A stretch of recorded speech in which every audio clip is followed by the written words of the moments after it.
So, uh, so if we've made sure that the user doesn't already have a card, then we're going to start registering them, and we're going to go from the information in the card, and the profile name is Alby, A-L-B-Y, and then you're going to take the card that you're issuing to the user, and you're going to scan it in under user ID.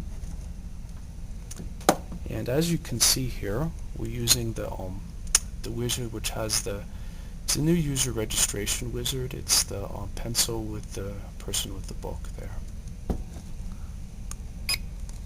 So we're scanning in the card. Now it says name not yet supplied, so that needs to be filled in.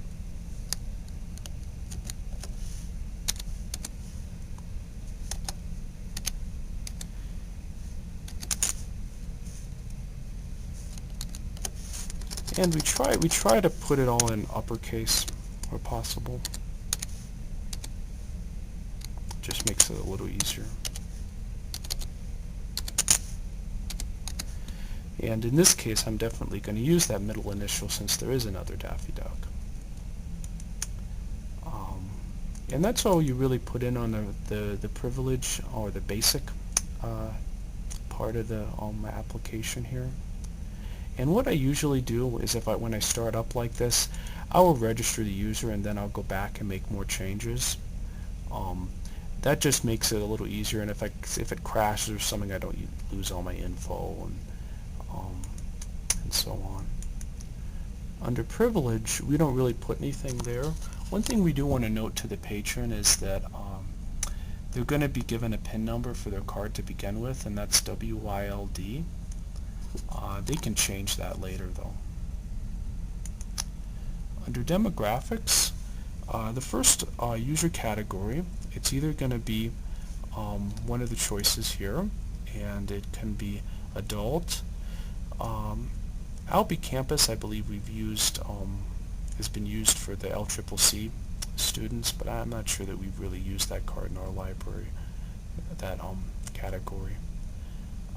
Elementary school, high school, junior high, preschool, University of Wyoming, or WyoTech. So if this is a University of Wyoming student, put in UYO. I would also use user category 2, which is just an age group. So in this case it would be adult. The birth date is important to put in there, and of course that's on the card. And it goes in this format. You have to use the slashes. If you use dashes, it's going to reject it. And what I do when I put that in, there's another field for it too. So I just do a copy, then I go over to extended info, and I paste it in there. Probably not strictly necessary, but I just like to have it in more than one place. Then under address, there's a number of other things to put in here. Here's an example of the address information all filled out. You want to make sure that you get as much info as possible in there. So if they do have a P.O. Box and a street address, it's nice to put both of them in there. If you do fill in the P.O. Box field, it should say P.O. Box and then the number instead of just the number.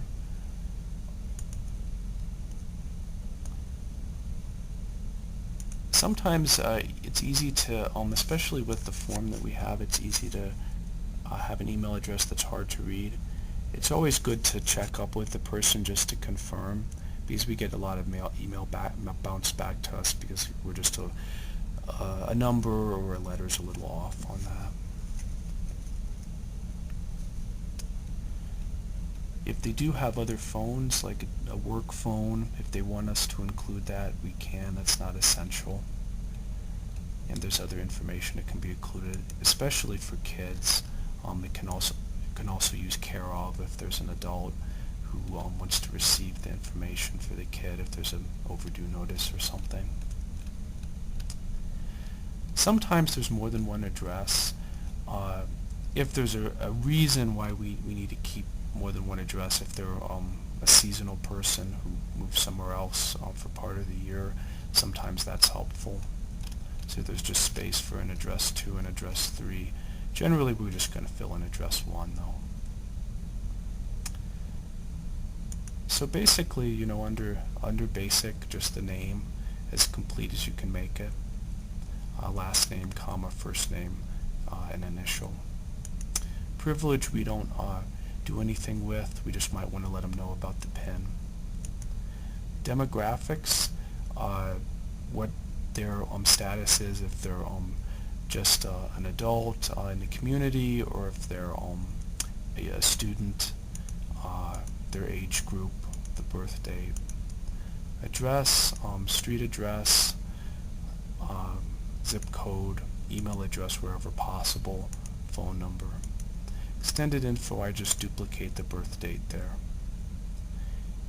And that's about it for the info that goes into the card. And once you register user, you want to click register user, maybe click review user record, just go over everything and make sure you've got it all right.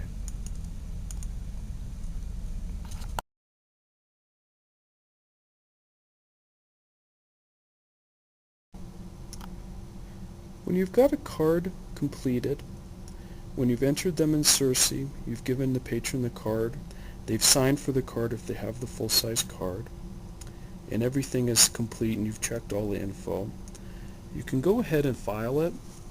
We just keep a file of these application cards, sometimes comes in handy. So just want to find the spot for it, and of course you've put last name, first name in the corner there, so that should make it easy to file. So you just find the right place for it.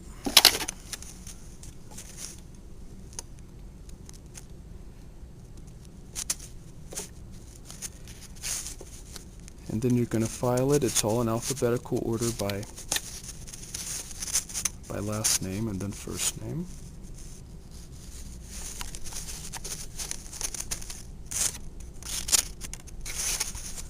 So you just slip it in there where it goes, and that's it.